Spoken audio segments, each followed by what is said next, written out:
Good morning. Hemshech Ayin Beis, Volume 3, on page 1320. Aleph Shin Chaf.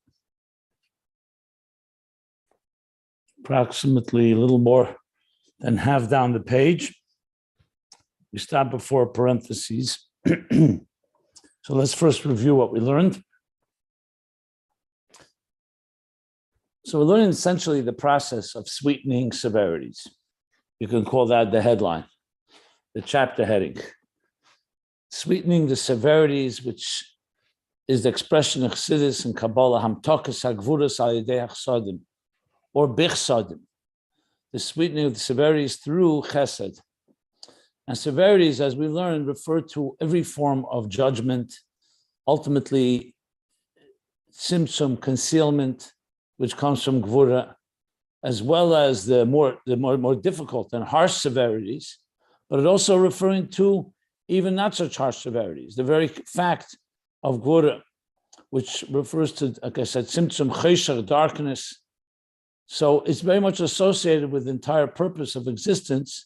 Like he said, the whole Torah is based on, or the words he used, kol ha-Torah nivna, the whole Torah is built on the foundation, shu lahamtik hadin, the kavasmel bechesed, expression from 1318. So, but in the process of doing so, there are many levels. The best example that he's been giving here is the sweetening of bitter waters. So you can sweeten bitter water. I mean, people do this on a daily basis. Coffee is bitter. You put a little sugar in or sweetener, and it sweetens it. But it's not, doesn't take away the bitterness. It just makes it a little milder. Gives it some texture. But there's levels of sweetening where you could sweeten a lot more. Obviously, that if you put enough sugar, enough sweetener, you can completely nullify and eliminate the bitter taste. Ultimately, the goal is not just to do that, but ultimately to transform the bitterness. And not just transform it with a sweet chesed, but also transform it from within itself. That's going to be the ultimate. So there's a lot of stages. Of course, in Avodah, we're not talking about just bitter and sweet as in taste. We're talking about the bitterness of life, the difficulties of life, the darkness, the gevurahs, the severities, the judgments. You can say even every challenge and every difficulty we face comes from gevurah, as I discussed last week when I did the overview, that gevurah is the root of everything, because it's the symptom. It's God concealing his divine presence, which leaves room for all the other things that will ever evolve from that. Even the worst possible holocausts ultimately evolve from a concealment. Not that the purpose of concealment is not the concealment, is to reveal. However, it could evolve, and it has evolved. That's the story of history. And our job, however, is to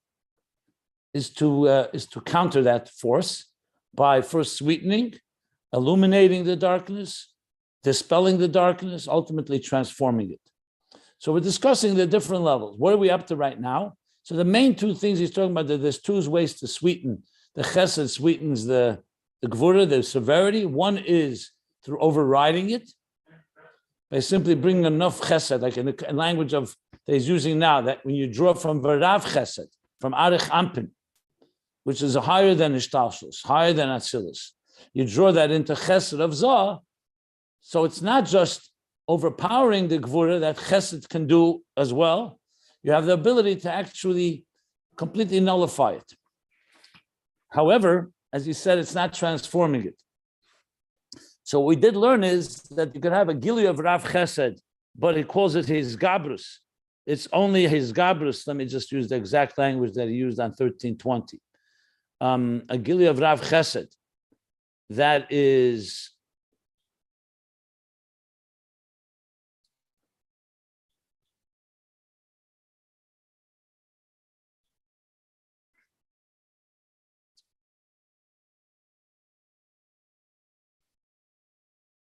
so it's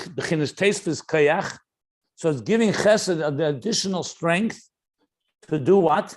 To counteract the argument or the severity of gevurah, and that's also an achievement. However, here we're talking that the Rav Chesed is going into chesed of zah b'derech maiver, without any hislapshus. So you're getting exactly as it is. Arich Ampin, Chesed of Arich Ampin. He says, Kamoi Shehu, Ein Ha'ir Mishtana Klal, and therefore Zah becomes Kulei Chsodim, like Arich Ampin, and the Kelim of Zah do not in any way cover up this Eir. So that's a deeper level in the sweetening. And yet, nevertheless, does not mean that the Midas Adin can completely transform to Chesed. It's completely nullified in the sense that sweetness dominates. But to say transform not, and he gave the example, and he brought proofs. First from the Gemara in Rosh Hashanah, which says, "V'Rav Chesed mater klapi Chesed," that Rav Chesed inclines toward Chesed. It outweighs the Gevurah, because what does it do? It's like a scale. Like Amar Rabbi Lozer says, the sin itself does not get erased. However, the scales have been tipped toward Chesed. And it says that same thing, it appears from the Bechai and the Pasuk of Avram Shavlim Kemei, Rav Chesed Misrab Aladin. The Chesed overpowers and is more dominant and more abundant over the din. So which means that from that's mashma, from that it appears that there is din, there is judgment, there is gevurah, but the chesed is more powerful. And gave an example. What does it mean? It means that due to the chesed, the person won't be punished at all. Not just his sentence will be minimized, and the severity will be more lenient. There won't be punishment at all, and the avon, the sin, does not poil mu'umah.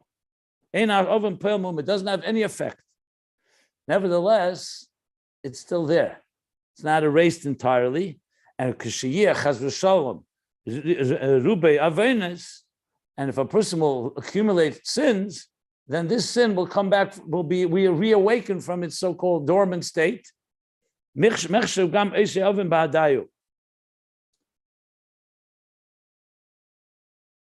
So it doesn't have any effect. But to say that it completely was erased, no, either. So so on one hand, it's stronger than just chesed of Zah on its own. It's stronger even than just a surge of additional energy coming from Rav Chesed, because here we're talking about Rav Chesed is shining without any slapshus, meaning without any dilution at all. And yet it's still not transformation, and because the oven still remains in existence. Like we said, the enemy has been silenced, but not eliminated. And that's what we're up to. And obviously he's going to be building to the next paragraph, the next page, where we do transform the Gevurah. That actually the din will be transformed and not just mitigated, not just nullified, not just silenced. So now the parenthesis begins. Before you start, I just wanted to ask you, today I was just trying to learn the Tanya from today. I talked about the highest Gevurah makes the highest Chesed. Is this what it was talking about today's Tanya? No, not what we're learning now. Maybe later when he talks about when the Levim become the Kohanim, when you're dealing with the Gevurah itself. But the Tanya is not this level for sure now. Maybe a higher level.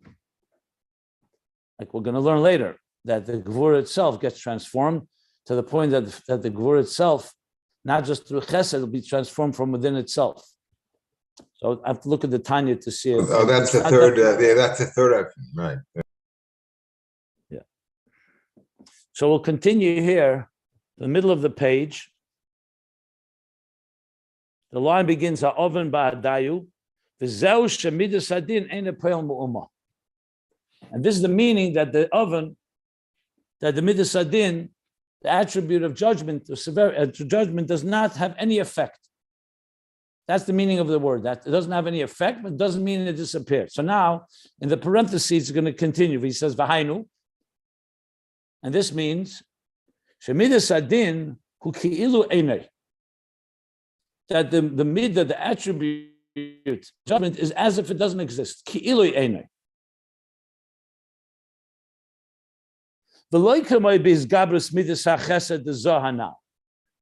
Not like a lower level that he described before, that there's a isgabrus, that midas chesed has a intensity, a surge, a power, where it overpowers the gevurah.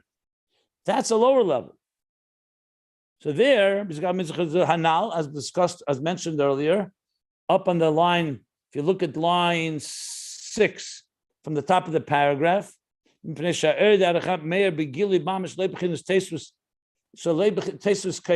the element where you could have a teisvus kayach into zah. And like I explained, you could have zah chesed on its own, and there it's more or less chesed and gevurah are equal adversaries, so to speak. You could have a koyach that comes in from Arich, which is what he's referring to now, but it's not yet where chesed of Zah is completely dominating Zah. So he says, so midas adin kilu eino, that's what we're talking about. And this is not like a isgabrus, that chesed has now a little more, or a lot more strength. The midas adin ubchinas din, rak chesed mizgaber, which means the midas adin is active. It's active. However, the midas chesed, it's in the form of din. It's active as judgment. Rak chesed mizgaber, but the chesed is more powerful. It dominates over it. An example for that would be if you have a din Torah, a bezdin, or a Sanhedrin is sitting in judgment, and they come to they discuss a difference of opinions. So what does the Torah tell us in Parsha Mishpatim? The consensus shall rule. Achrei rabim lahates. You shall follow the majority. So if the majority is 2 of the bezdin of 3 say innocent, and 1 says guilty, so the psak din is going to be the 2 against 1. Or if it's a bezdin of a Sanhedrin of 71, where 36 say one thing and 35 say another, the 36 went, or it could be 70 and 1, or it could be whatever the numbers are. So there you can't say that there was no statement of din. There's clearly an opinion that holds the person is guilty. That din exists. However, the chesed overpowered, outnumbered the gevurah. That's acher rabim lahatis. The misha malamet chayv hari mechayev hu b'mkeime. The person who malamet chayv means malamet schus is the one who finds merit. Malamet chayv the one who finds guilt. Hu mechayev hu b'mkeime. He still stands in his place, which means he hasn't budged in his opinion. His opinion remains. However, however, it's nullified in the presence and in face of the dominance of the chesed and schus, the merit that the majority ruled. So you have din. You can't say there's no din. However, the din doesn't have any effect for all practical purposes. And as a matter of fact, when they present the case, the person who found the din, gevurah, can present their case. Yet, the ruling is going to be like the majority. That is when you say that chesed is stronger than gevurah. The gevurah still exists. But when there's the revelation of Rav Chesed in its full glory, like he said, b'derech maiver, it's just like a funnel channeling through without any dilution and without any blocks or diminishments or regulation or regulatory elements. When that happens, hu shamidas hadin einu b'chinas din klal. Then the midas hadin loses its standing even as din. There's no din altogether. All you have is chesed.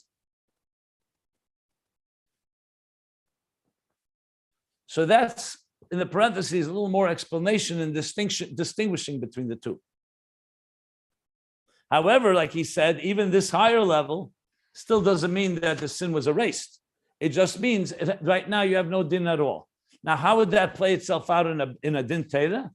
Probably be the case that if the judges, the dayanim, are talking to each other and the two convince the third one, who initially felt din and they change his mind, and he also rules like them, even though he had a consideration, that would be kulech sadim. Then they all three unanimously say innocent, say chesed.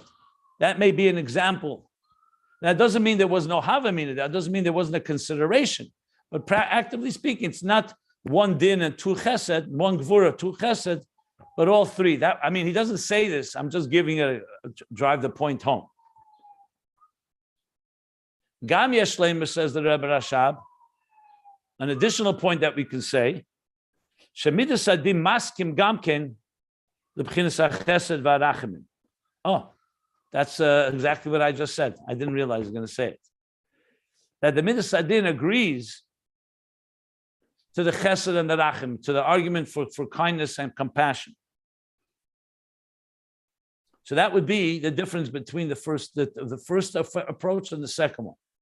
Gam yesh leimer. But there's no enough community in practical. Not in the psak din, but the difference is here. There's no din. It's clearly always more powerful when you only hear din. You know, it's like the Eibishter can hear the prosecuting angel and say, okay, there may be merit to what you're saying, but Poel Mamish, you're outnumbered. But when even the prosecuting angel agrees to chesed, obviously it's more gishmak. It's like having everybody agree that the person deserves chesed. No, it's not enough kamin in halacha. No, in the psak halacha, no. But okay. And they were all, and these are both examples of the first. But in Avodah Ruchnis, it's a big difference, because the question is if there's any leftover semblance or any leftover not residue impression from din. Let me just finish the parenthesis. This is not 1 second. We're learning. Let me learn the whole piece, and then we'll ask questions. Let's go with the order that we said we would. There are other people in the class. If it's just you and I have no problem having this discussion. But let me just finish the piece here. And elsewhere it explains that's the midah of emes.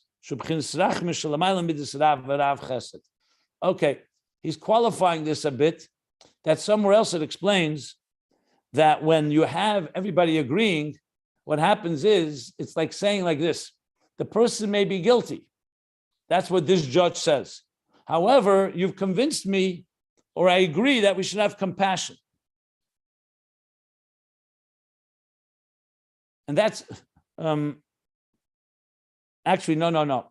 Let me correct myself. That's what it says in other places. I misread. It's not what he's saying here. That midas ha'emes, when you say chesed gvura tiferes, chesed gvura rachamim, so here he's not really distinguishing between chesed and rachamim, because he's talking about, the question is, which one prevails? And there's a situation with the opinion that initially held in ultimately agrees.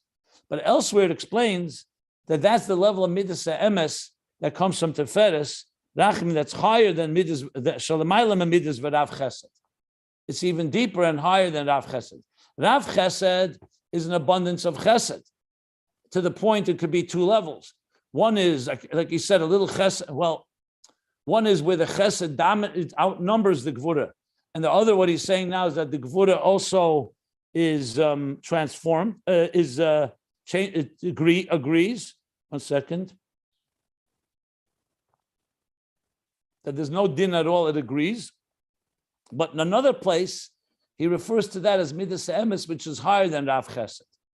And that's why the one that first saw judgment agrees. So it's just an additional component in the transformation here, or in the effect that goes a little deeper than just Rav Chesed. That's what this parentheses within the parentheses is adding. Aval einan nepach legamri lechesed. And yet, even with this gili of Rav Chesed, where you have everybody unanimously agreeing Chesed, you can't say that the judgment was transformed. It was not transformed completely to Chesed. So now he adds what that means. We learned this earlier as well, that when Gevurah transforms to Chesed, in addition to the fact that you have that the negative, or what was earlier judgment, has now become also turned into sweetness. But there's another thing. Gevurah adds intensity. You may recall, it was all the way back when he spoke about Rosh Hashanah, about Esav and Yaakov, Reisha de Esav Ba'atfa de Yaakov. So he spoke, this was approximately here, page 1289, those pages there. Yeah. By Vayichatem Merivov, yeah. So he said there's another element that chesed on its own, even though it's love and kindness, but it doesn't have the intensity that Gevurah adds to it. Gevurah is intense chesed. Gevurah shebe chesed. When Gevurah joins chesed, it adds something in addition to also transforming so-called the adversary, the bitter to the sweet. There's another thing, it adds intensity. In our case, he already said that's not transformed, and the best proof is that if the sins accumulate, God forbid, that oven will resurface. He's now adding another point in this parentheses, that it does not add intensity to chesed. So it agrees. The midas adin has been not just neutralized, but also agrees, like he just said, the yesh lemer. So there's no din now. But to say that it increased in the intensity of the chesed, you can't say either. So ein an epel gam chesed v'ain aliyas b'chinas tagbeirus achsodim. The kenu kasher gevurah nefacha lechesed. Because that's what happens, as we shall learn, when Gevurah gets transformed to chesed. We've not talked about transformation. We've talked about neutralization. Question is, to what extent? So even when you completely neutralize it, but you don't get necessarily this element, you don't get that Gevurah hibchinas tagbeirus chesed b'yesed mibchinas chesed b'etzem. Where the Gevurah adds an intensity, then more than chesed b'etzem, similar to with the quality of a Baal Tshuva. Because of the thirst, because it came from Gevurah, so when the Gevurah gets transformed to chesed, the Gevurah adds, not just, I agree, it adds a whole new level of a whole new intensity. Like we see practically speaking, if you can transform the prosecutor to become a defense, in many ways, that's even stronger than the defense on its own. Because you even have the person or the argument that was first found guilt is now finding chesed, so that has an additional intensity in general, and especially because it's Gevurah. V'zeu dafke kasher yisapchus ha'gevurah ha'idei chesed elyon hamuvdil be'erech ha'kamosh yizbar. Now, this level we have not yet discussed. That's going to be the next paragraph. This requires the transformation of Gevurah is going to require chesed elyon that's completely removed from Gevurah. Remember, even the level we're talking now, which is coming from V'rav Chesed, which is higher than Chesed of Zah, but he said clearly that Chesed and Gevurah are still engaged with each other. The only thing is that Chesed has either neutralized Gevurah or has completely eliminated it in the sense where it agrees, but hasn't transformed it. Transformation requires a dimension that's going to be even higher than Rav Chesed, something that is going to be where you're going to have a dimension that's completely moved from Gevurah altogether. Now, even though he said clearly the Chesed of Arich Ampin doesn't have Gevurah, he said that before, less smaila, the Hayatika, but clearly he's also referring to Arich here. And yet, it's still Chesed and Gevurah engaging with one another. You're still dealing with the Chesed and Gevurah conversation. However, you're drawing down Rav Chesed b'derech maiver, and therefore, Gevurah is completely silenced. For transformation, you're going to need a level that where Chesed is completely and Gevurah are not in the same domain and not the same level. But that will be explained. The Kamosh Yizbor, that will be explained later. And higher than Rachamim also. So, b'chinas Rav Chesed, who shemidas hadin ein a poel mu'uma. And what does Rav Chesed do? That causes that the attribute of judgment doesn't have any effect, like we're saying here. But it's not been transformed. It doesn't have any effect. Be'efsher, and maybe shagam maskim lebchinas hachesed, and it may also agree to chesed. So right here, he's added yet another level. So we have a situation where Gevurah does not agree to chesed, but it's outnumbered. We have a situation where Gevurah agrees to chesed, but it's not been transformed. It just agrees to chesed, it agrees. And it doesn't necessarily increase anything. And then we're going to have a level where it gets transformed completely. And then it also increases in the intensity of chesed. That's essentially what he added in the parentheses of a few more nuances in these levels. Now, this means one second. Let me just finish. Listen, I'm trying to give a class. There are a lot of people on it. It's recorded. People later are going to listen. I want people to get the whole picture. Then we could ask questions. It's not just a conversation between me and another person here. So please, just be patient. Let me just finish. And now, after the parentheses, he's going to go back. So it doesn't have effect. But to say transform not, like I gave the example yesterday with the battle, you can vanquish the enemy, and you can silence the enemy, but it does not mean the enemy is your friend. It just means the enemy is right now silenced and maybe also agreeing with you. But have you really transformed the enemy? No. In the example in Tanya, chapter 9. Okay, so that's where we're at now. So another level, and if you think about it, it's a bunch of levels essentially of how the gevurahs, the severities get sweetened. And I already counting here, 1, 2, 3, 4 levels, probably 3 levels. But we're still going to move on to obviously higher levels of this. Now, go ahead. Any questions? Okay, before when you spoke about Rav Chesed and not Rav Chesed, without Rav Chesed, just the Chesed itself, how would you explain it in the marshal from Mayim Merubim Chesed of Mayim Morim? If it's Rav Chesed, you have more Mayim Merubim, or it's not making really a big difference. Which level of Rav Chesed? Takberis his Tesvis Kayach, or Rav Chesed that's B'derech Maiver and Kulech Sodim. Which one are you referring to? Even Rav Chesed Shikulei Maiver, he said that this is having Hagboles. So Tikberes, not Tikberes. Hold on a second. This is one of the reasons I don't like to take questions in middle, because you're asking questions while middle of explaining. I explained this already, just for the record. So this was discussed in detail.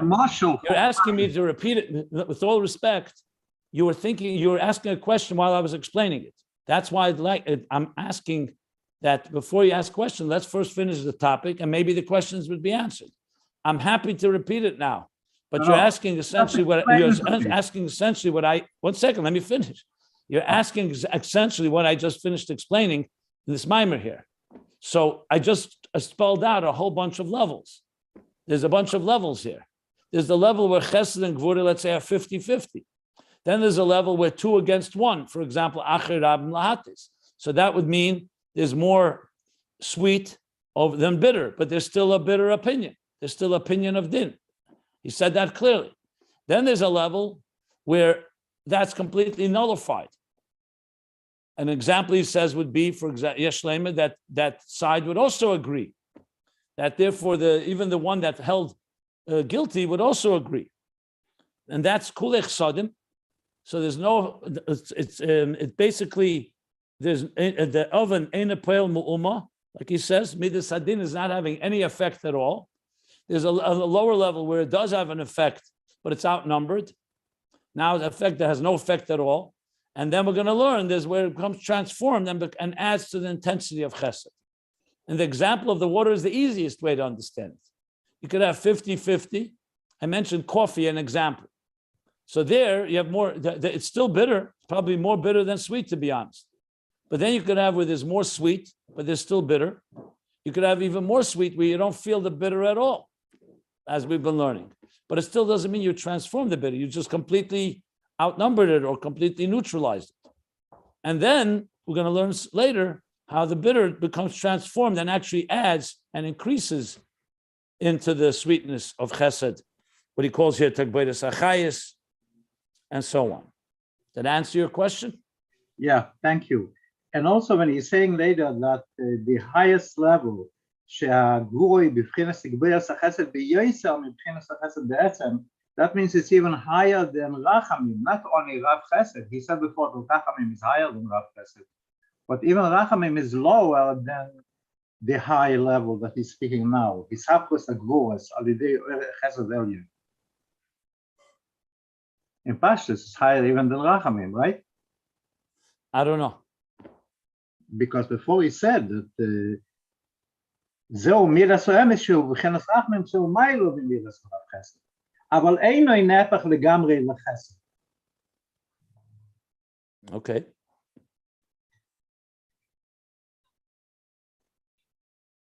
This is all F and R, really. Even though He says Chesed Elyon hamuvdil be'erech. We're going to learn what that level is. He hasn't explained it yet. this is all part of what we call the first level. This is not. I mean, even though he said a lot of. I don't know what you mean, but first level, the three that we spoke about. This is really all part of that first one, different ways. Yeah, I just want to correct. clarify that. Okay. Yeah.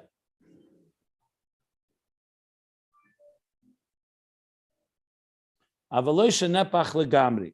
Continue. Any other questions? Okay.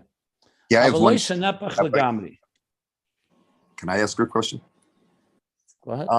You mentioned at one point that there are two ways to counteract / nullify the severity of Gevurah. I missed that somehow. And nor do I know what level, what context you were speaking to. I just want to know if there's something that I can literally do to counteract the severity, or do I need to have something else advocate for me? Maybe both. Okay. I mean, like anything in life, I mean, if you're asking about a specific life situation, whenever a person is challenged with anything, you try to muster deeper strengths to deal with it, whether it's faith or trust or a willpower that maybe not be there, that comes out, emerges when there's challenge, when there's resistance. And then it's also helpful to have others, friends, support, a mentor, objective people to also advocate and help. So I think both are part of the process of that explains it well. As far as what he's discussing here he's talking about the levels of transformation. You know, you can nullify, you can neutralize something, but not necessarily transform it. So what we're going through here is not the beginning of the topic. I don't know when you joined the class, but it actually began on page 1313. So we're talking about 7 pages back. He began to discuss different manners of how one mitigates and one neutralizes and nullifies severities so we're middle of discussing different ways of doing so. The example here, the operative example, is the sweetening of bitter waters. So you can sweeten a bit, you could sweeten more, you could make it completely sweet, and ultimately we're going to learn how you actually transform even the bitter to sweet. So in context, in psychological terms, that is the work of any challenges we have in life, difficulties, trauma, suffering, pain, different things that would all go under the rubric, under the concept of severity, Gevurah, what he calls here. So there's many ways in healing. You find you can heal from something, but there still remains a remnant. Something still remains, some residue, some impression from the previous, let's say, illness, God forbid. And then there's total healing. And then more than healing, there's transformation, where the very thing that struck the person can actually make you stronger. Just like we see with the immunity that's built. Once you build up the antibodies, after a person has a cold, they become immune to that strain. So you could see strengths that are built through adversity. But we'll discuss it more in detail. But this is all part of the process here. Thank you. Okay. So he says, "Aval eina nepach legamri lechesed," but it has not been transformed completely to chesed. What does it mean by legamri? Because the fact is, something may have been changed. because the one that was the judge in the example he gave with the court case, the judge that initially found guilt and found judgment and severity here, changed his mind, has been convinced. And he also agrees to the chesed. But it's not completely transformed the chesed. I'm sorry. We already read this piece. I'm sorry. We're up to Vahu. So I'm reading now the line. So now he's going to explain why. Before we read on, let me just give a little introduction, because this again, I'm going to call upon the memory banks and the reserves of ideas that the Rebbe Rashab explained earlier in Ayin Beis, which are very relevant here. So it's a short introduction that I think will be very helpful. And it also makes sense why he's explaining all these different levels of where the chesed is coming from. In volume 1, when he began laying out the map of the whole cosmic order, the whole map of and picture, so he spoke very much about the difference between immanent energy and transcendent energy.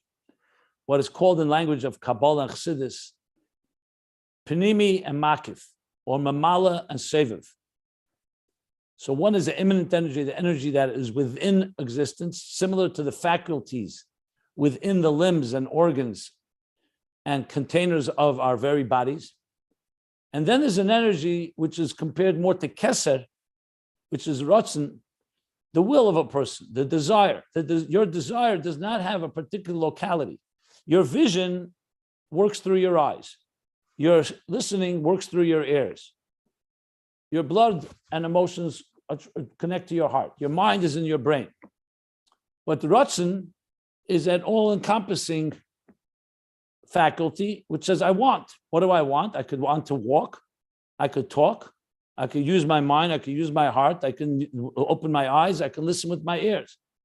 So Ratzon, which is compared to Keser, and within Ratzon there's Tainug, the pleasure. But I want to focus on Ratzon for a moment, and then I'll talk about Tainug as well. So what he explains there is that since the whole theme of Ayin Beis is interface, and we know an interface between two opposite entities requires something in common between them. That's why an interface has to have something from one level and something from the lower level. Or, for example, when you have a translator between English and Hebrew, two people who speak, one speaks exclusively English, the other Hebrew, you need someone who speaks both languages, or else you won't have any translation, you won't have a connection.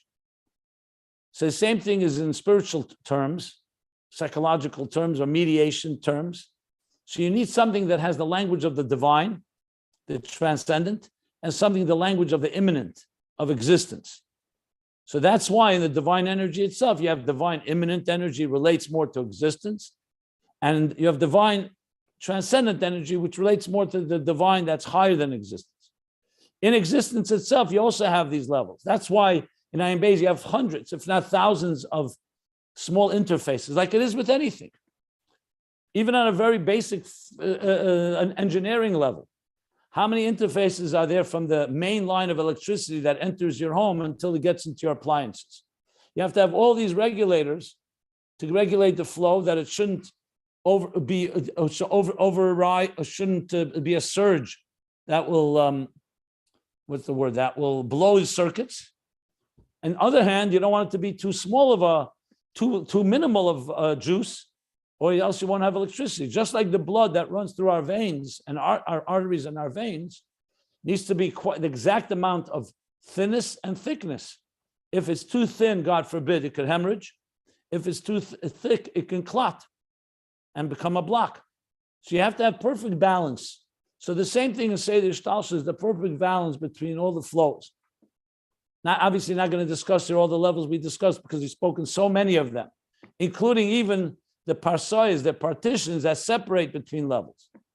The point I do want to make is that back there in volume 1, when he discussed it, he said generally there are 3 levels, both in the immanent energy and in the transcendent energy.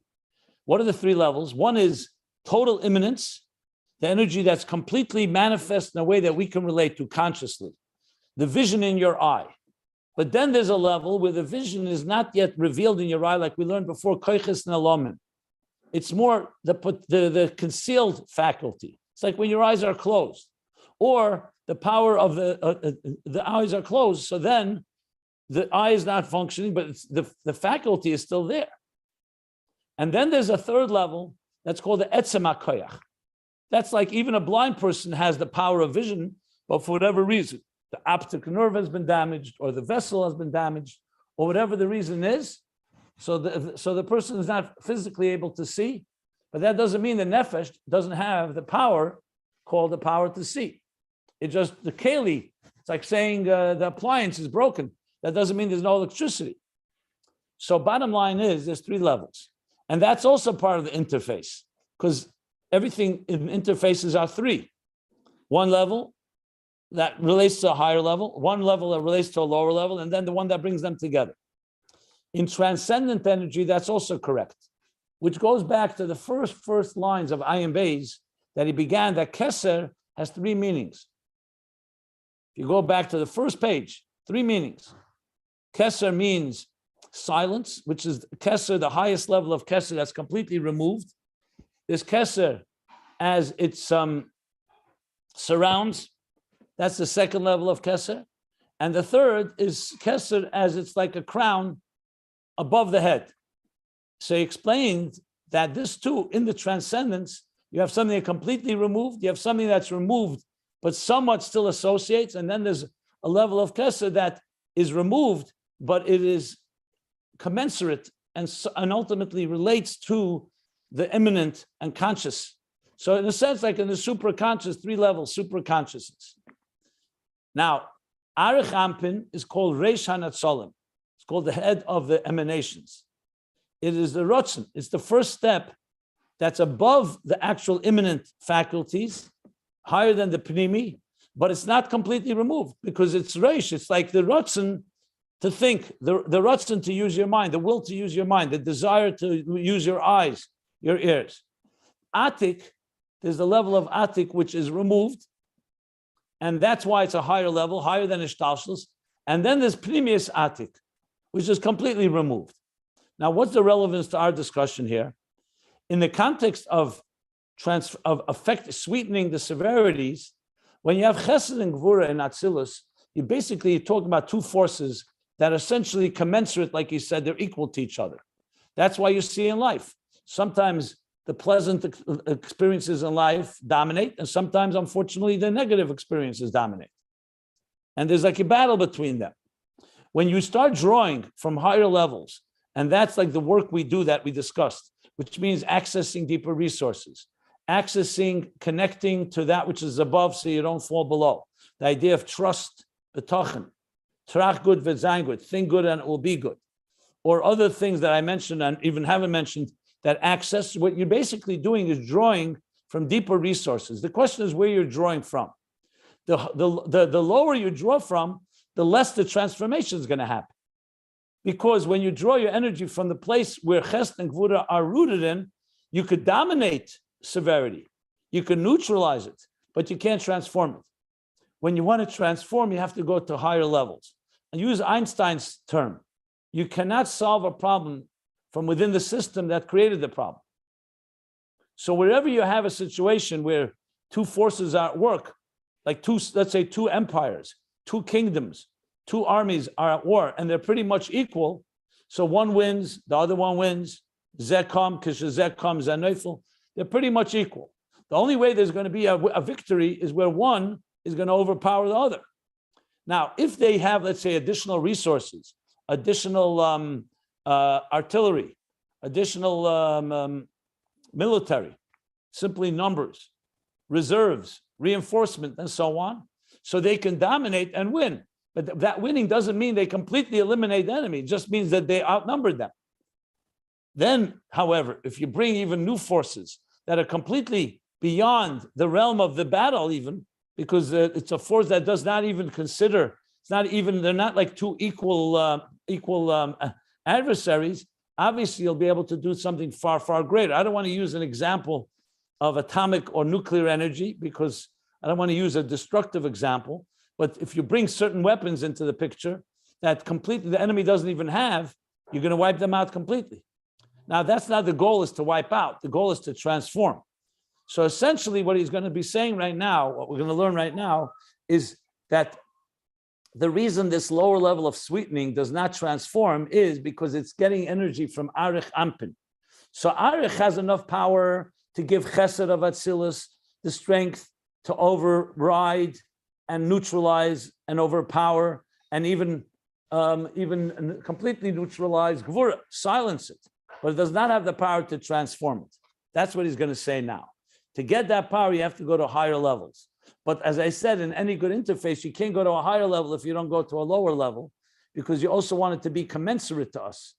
The mila of this first level is that it works on our level, on our terms.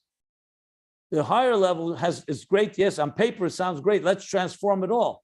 But you can't jump there if you don't first work on your, like the example I gave yesterday. You can't teach a 5-year-old what a 40-year-old knows without first teaching what a 6-year-old should know, and a 7, and an 8, and 9, 10. You have to go through the levels that relate to us before you get to levels that are beyond us. And that's when it becomes both immanent and transcendent, a combination of both internalized and that which is beyond. So that's what he's going to say now. He's going to say, I'm going to read inside now. So, it wasn't totally transformed after the parentheses. Vuhu, and what's the reason for that? Because Arich Ampin, even though it's higher than the Netzalim are the emanations, Chesed, Gevurah, all the spheres, but it's still the root of the Netzalim. So even though it's higher, but it still has a relationship with the emanations. That's why from Rav Chesed of Arich Ampin, you have the power to nullify, only to nullify the level of judgment and severity, but not to transform. And now he's going to explain this in Avodah. And so too is this in Avodah, which means in our service. That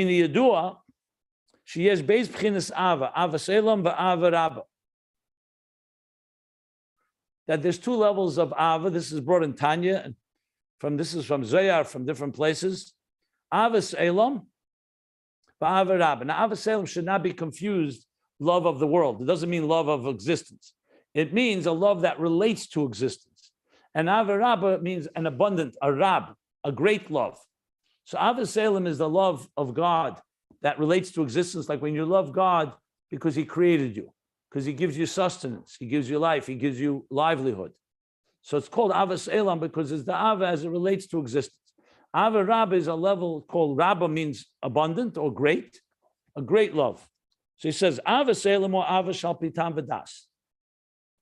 The thing that's called Ahavas Olam is an Ahava that is rational. It's based on logic. It's like someone helps you. It makes sense that I should have some affection and be drawn and appreciation. Well, in this case, love, sal pitam v'das. Ahava Rabba, Ahava ha-bilti mugbelis, and Ahava Rabba, the great love, is Ahava that's unlimited, shalamayla mitam v'das. That's supra-rational. Like, for example, when you say the love of a child, you don't need logic for that. It's a biological essential love that a person has to a child.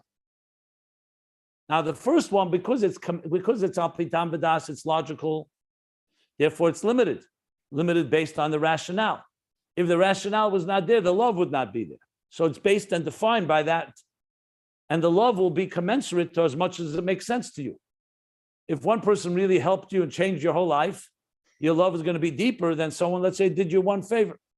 And this is not because you're selfish. It's just simply based on rational, just as an example.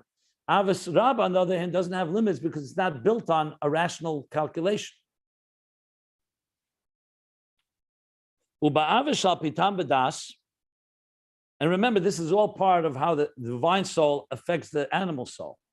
Because as the divine soul becomes aware of the transcendent, of the divine, of existence, of of not just the material surface of existence, but what put us here, it evokes these ideas and these feelings. So he says now like this.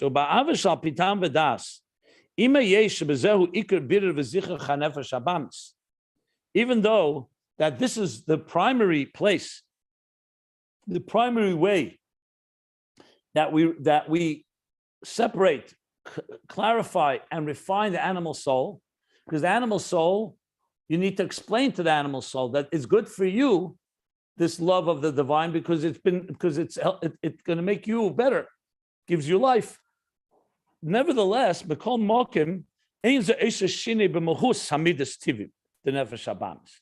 for that very reason, because it makes sense to the animal soul, it's also not going to fundamentally change it. It'll just convince it.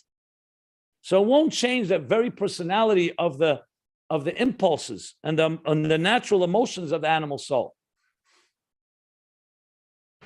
Like I said before, because it's coming from within the system. So the mila, the quality you do have is you have a good case to be made that the animal soul should also love God. But you can't transform it because it's still commensurate to it. It's still on the terms of the animal soul that it should be able to understand it. And it's explained elsewhere. That's because this love is, like I said, it's an immanent love. It's a love that we relate to, which is great. That's not a bad thing. But like everything, it has something and it's missing something.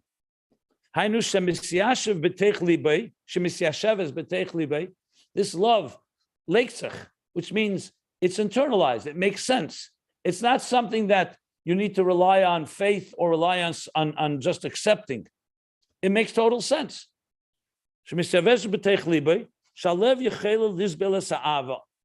The heart can contain this level of love because it relates to it. And on the contrary, not only does it relate to it, it actually quenches its thirst.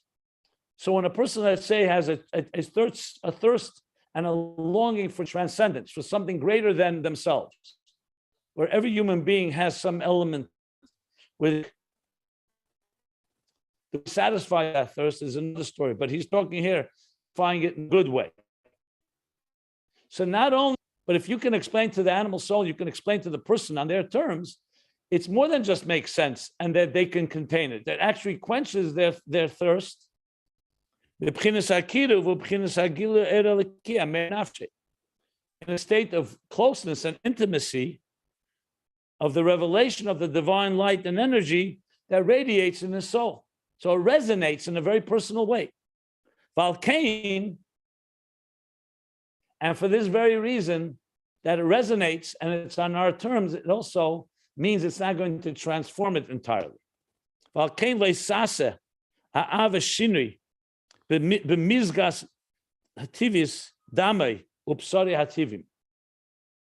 that's why this love will be internalized and will relate to it, but it's not going to change the personality, the mixture, the chemistry, the natural chemistry of his blood and flesh, his natural blood and flesh. They will fundamentally not change. I'll just give an example. I don't know if he's going to give this example, but some places in Chassidus it says like this. When a person is eating and drinking, so food and drink obviously are necessary for our sustenance in our life. And when it's healthy food and drink, you have to be able to digest it, break it down, digest it, and internalize it, which is great. This is what we need to do on a healthy basis, a healthy diet where a person eats and drinks. If God forbid, however, there's an illness, a disease, and you'll say, you know what, I'll just continue eating and drinking and we'll get rid of the disease. Not necessarily, because now something has entered that the regular flow of pnimi, which is called mazen, food and drink, that you usually would use that keeps you strong, it's not going to be enough because you need now to fight an enemy, an infection. And that's where you will need other interventions that will come from a higher place, whether it's medicine, whether it's, God forbid, surgery, whether it's other interventions that will need now an extra surge of power to be able to counter this negative thing. So in other words, that which we usually use an internal way that fully is good, is great in the regular sense of things, but it doesn't really have the power to transform. It has the power to sustain, has the power to energize, has the power to create love, a love of God, but it's still on the terms of the animal soul. So it doesn't change it fundamentally its personality. On the contrary, it's speaking to its personality. It's not about of transformation. It's about internalizing it. I'll just finish this a few lines here. But the level of Rabba, which is a whole other level of love, as we said, that's higher than the containers and the parameters of the heart. And the heart cannot contain this love because it's a love that comes from a greater place. And hopefully I'll give an example. If not, I'll explain it.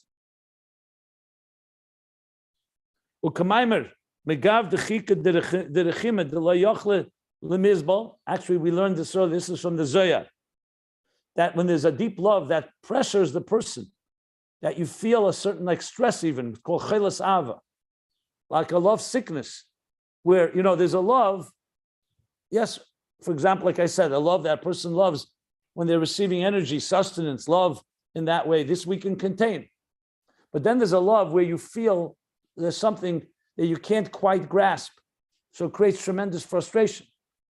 So it's definitely a love, but it's beyond you. That's when a person loves something that they can't access. So what does it do? It creates tremendous tension. That's what the Zohar is referring to. It's a love that a person cannot contain. Page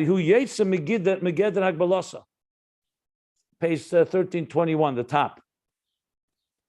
So the only way to relate to it is by going outside of Geder Hagbalasa, because this love is going outside of the parameters of his and his limits. And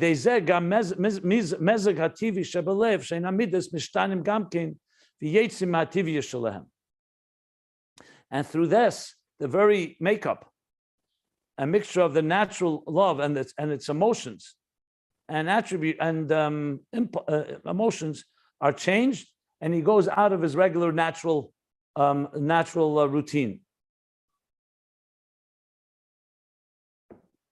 I'm going to stop here, but let me just explain.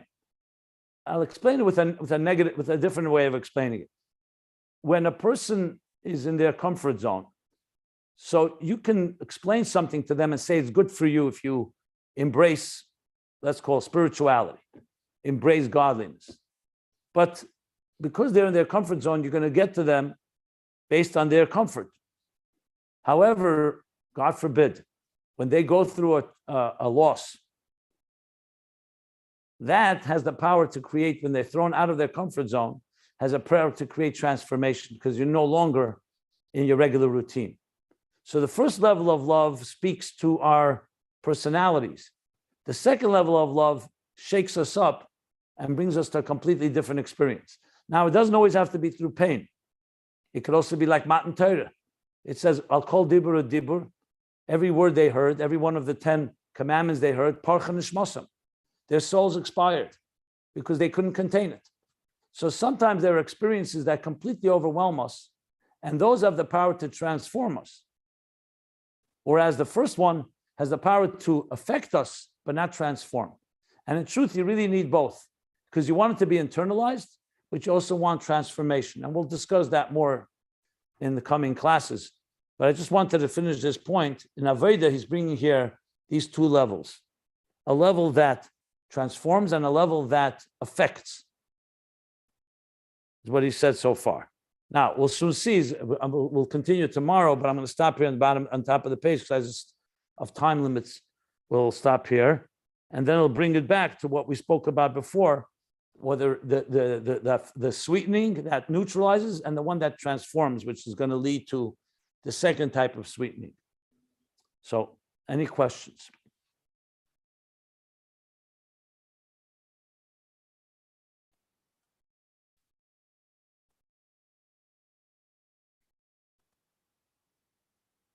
Okay, I see he's going to bring it back to the levels of tzaddik, tzaddik gomer, tzaddik sheni gomer. It's good we stop here because the next section is going to tie it back.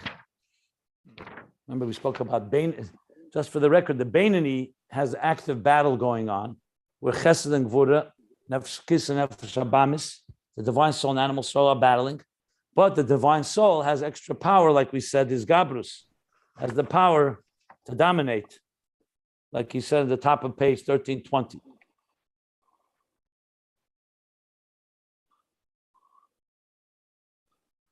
I have a And I question. think the next levels are going to be higher levels of control over the animal soul. And we'll see where he goes with this as we finish this paragraph tomorrow. But I just wanted to remember this Beinani, the Tzaddik Sheina Gomer, and Tzaddik Gomer. I think those are the three that are going to be very relevant to our conversation here. Yeah, go ahead. I don't know whether this should go on the recording or after you stop the recording. You decide. But I'm trying to figure out which level of Hamtakos Gevurahs that we're discussing here in the past several days matches up with Hashem Yechatim Merivav. We talked before about how essentially also through Chesed there's transformation of the, well, I guess it's transformation. So maybe that's, but Actually, here we're talking about Yechatim is not transformation. No, it's not. That was his Okay. point. Ashvai Yechatim Merivav is shattering of the enemy. It was not transformation. It was destroying. It wasn't transformation. It was a lower Okay. level. Yeah, he said that clearly. Okay, Look so on that page being 1298. On 1298, he says it explicitly. So, okay, that being the case, what level of hamtakos, of sweetening of the gevurahs, would that Hashem Yechatim Merivav be? Maybe the first. Maybe lower than the first. You have to, Wouldn't be the you have to go back nullification there. I mean, part? is it relevant to our conversation, or you're just curious? Well, that's why I said you could decide whether to keep it on the recording or No, not. I'm asking you. It doesn't matter. I'm asking, is it relevant, or you're just curious? I'm happy Well, to discuss. I'm just asking me- why is it important? That's what I'm asking. Okay, because I'm thinking about Chassidus apply practical Chassidus and the Indian, the matter of doing tshuva. And if we do tshuva and like on Yom Kippur and says you wipe away your sins, so is it in fact, are the sins in fact wiped away? Or are they just neutralized and nullified? Essentially, there's an aspect of Deen that's still there. Does Hashem really wipe away all the sins? That's correct. That's what we're discussing here. I'm asking, why is it relevant about Havai Yechatim Merivav? That's what he said here on the previous page, that there's two ways. You can erase a sin, or you can conquer a sin. Noise oven and kavish oven. Correct. Right. That is very, very important. I'm asking the question, is the connection to Havai Yechatim Merivav, is that something? I'm just wondering what. Because I'm trying to synthesize what we learned before with this. There must be there clearly is a relationship between those two inyanim. In my opinion, I'm trying to understand exactly the precise relationship. They're not disconnected. There's an inyan of Hashem helping us overwhelm these verse kashos and these in the Mekatragim. I mean, they're clearly so there is related. a connection. As I said, on page 1298, he says clearly that Havai Yechatim Merivav is shattering, but it's not transforming the prosecutor to the defense. So in that sense, it's literally what he said here, that it's overwhelming it, but not transforming it. So yes, that's the connection. Okay, thank you. Look on page 1298. He says it explicitly there. Okay, I'm there now. He even brings the concept of transforming curse to blessing. Well, but you just said transforming. That's not. It's not transforming. It's eliminate. It says clearly it's not. He says, why don't you look to the page? Look on 1290. It says loisha nepach. Havai Yechatim Merivav, he says, is you break it, but you don't transform it. That's the whole point there. Then he goes on. And he talks in that same verse. There are expressions that continue where start the transformation. Havai Yechatim Merivav means literally the enemies are shattered, but not transformed. And then he continues on to discuss the higher levels, and that's the connection. Yeah. Okay, I'll go back and read it. The second question is, where did we learn this Magav Decheki Derachim Delo Yachli Misbal? I couldn't find it in any other It's not. I couldn't find it anywhere else in Ayin Beis, that pasuk. Yeah, it's a few times. In volume 2, at the end of volume 2. I'll look it up if you want me to, but it's quite a few times. I remember 2-3 times at least, but close to the end of volume 2, because you're looking for the exact words in Google, I'm assuming. Yep, you have to look at it. yeah. Yeah, you're not going to always find exact words. It's the content. He used different words, different places. So, but the language is very. Let me see if I could see it quickly. I think it may even be the last mimer. He mentions it once, but anyway, it's for sure the end of volume 2.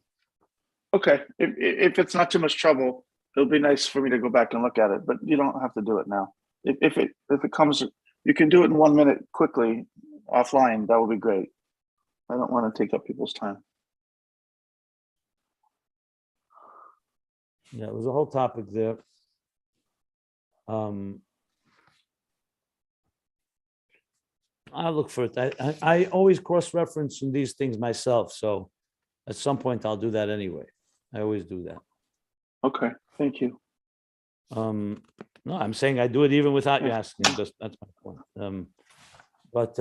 Yeah, we'll find it. A few places for sure. The end of last volume.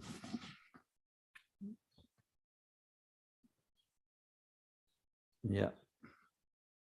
Okay, so we'll stop here, top of page 1321. I will say before we can conclude here that the idea of Kavish oven and Neisa oven, this topic on page from the Gemara and the Yalkut Shmeini that he brought on page, where was that? That was here. The Yalkut on top of page 1319 is more or less based on the Samach Tzedek's Maimer in Pinchas, page 1104 in Pinchas. Yeah, in case anybody's interested. And then there's more Maimorim from Samach Tzedek on this topic. Okay, so I'm going to stop here, top of page